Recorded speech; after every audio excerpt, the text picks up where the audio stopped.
Hey guys, ayun nga, bago kami mag back to work ay namasyal, gumala, nag-nature trip muna kami, kasama ko nga si Love. Actually guys, biglaan lang yung pagpunta namin sa lugar na to. Sa bagay, mas okay na rin talaga yung biglaan kasi natutuloy.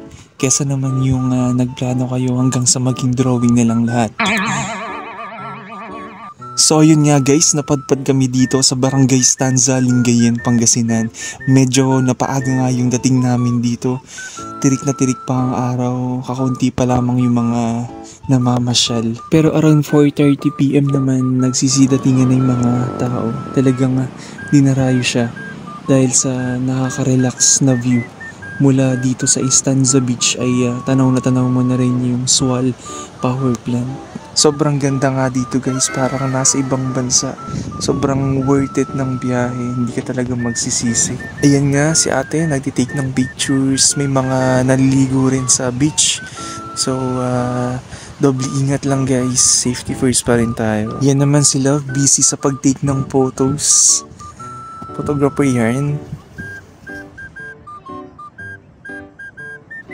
At syempre guys, hindi lang yung mata yung mabubusog dito, pati na rin yung tiyan mo. So may mga food stall dito.